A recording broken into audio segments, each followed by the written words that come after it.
C'était plutôt intuition. Je ne me souviens pas. Parce que quand on écrit, on pense à ça tout le temps, en marchant, en travaillant, en faisant le ménage. Et puis c'est là que les idées viennent, comme quand on s'y attend pas du tout. C'est pas en écrivant que les idées arrivent.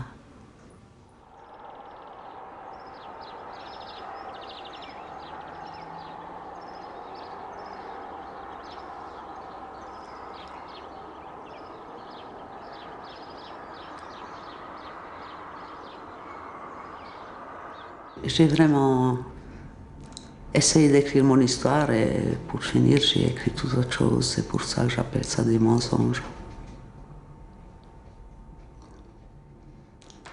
Mais je n'ai pas fait exprès, c'est venu seul comme ça.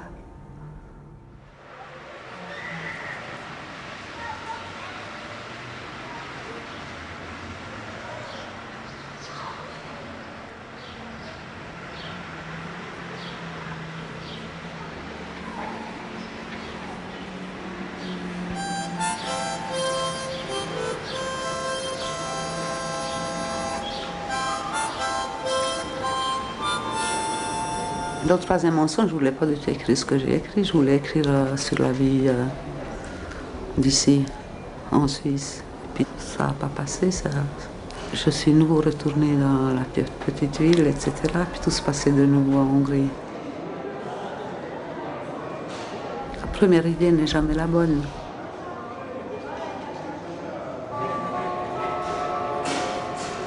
Point 4, entrée de l'intercity à destination de Liège, de Léman, Bâle, sans arrêt jusqu'à Liège. D'ici, je vois toute la ville où j'ai vécu près de 40 ans. Je n'y reviendrai pas. Je ne veux pas mourir ici.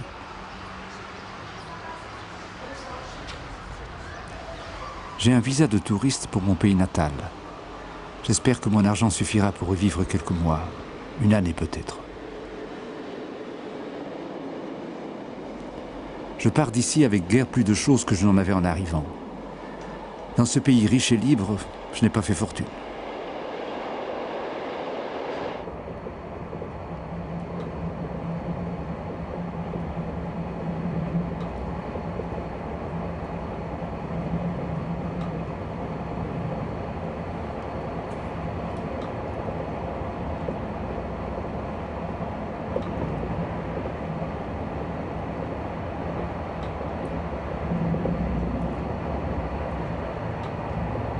C'est pas du tout clair, même pas pour moi, de ce qui est inventé et puis de ce qui s'est passé.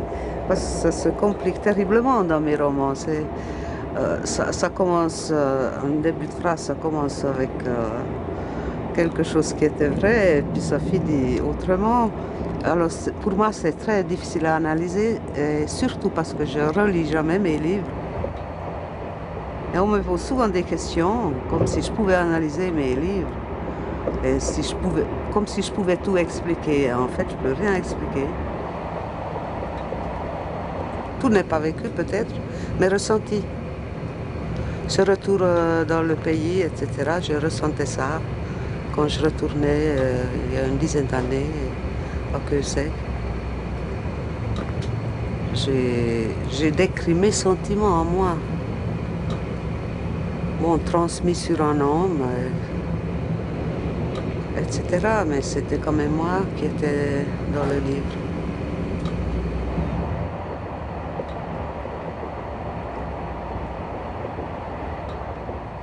Je ne pouvais plus continuer la vie comme cela. L'usine et tout le reste. L'absence de ligne, l'absence d'espoir. Se lever à 5 heures du matin, marcher, courir dans la rue pour attraper le bus, 40 minutes de trajet. L'arrivée dans le 4e village entre les murs de l'usine.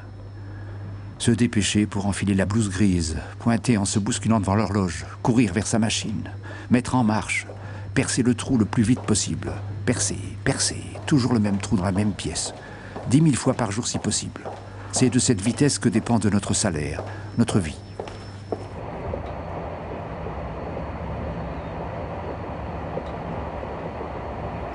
Bien, mon travail commençait à 7 heures du matin à l'usine, donc je devais prendre un bus vers 6 heures et quelques avec mon bébé que je mettais dans la crèche. Et bon, j'entrais dans l'usine, je travaillais sur une machine. Non, sur 2 machines en fait, avec les 2 mains. Et il y avait des pièces d'horlogerie que je ne connaissais pas du tout, je ne savais pas du tout à quoi ça servait. Dans cette pièce, je devais faire un trou. Et toujours le même trou, un seul. Après, les pièces allaient plus loin devant une autre ouvrière. Et toute la journée, je faisais ça et rien d'autre. C'était très monotone, mais ça me convenait assez parce que je pouvais réfléchir à autre chose. Parce que j'ai fait aussi un travail de vendeuse. Et puis ça ne m'allait pas du tout parce qu'il fallait tout le temps préoccuper des clients, etc. On ne pouvait pas rêver, on ne pouvait pas penser. Alors je préférais vraiment l'usine.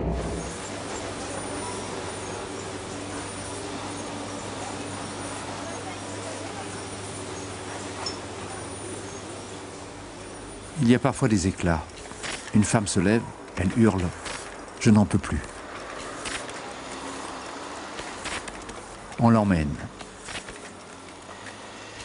Le travail continue. On nous dit « Ce n'est rien, ces nerfs ont lâché ».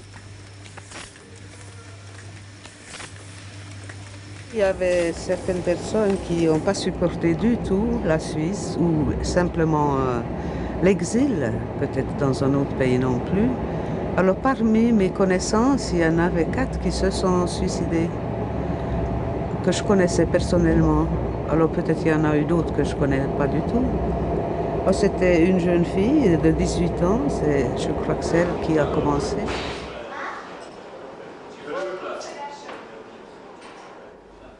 Robert s'est ouvert les veines dans sa baignoire. Albert s'est pendu en laissant sur sa table un mot rédigé dans notre langue. Je vous conchis.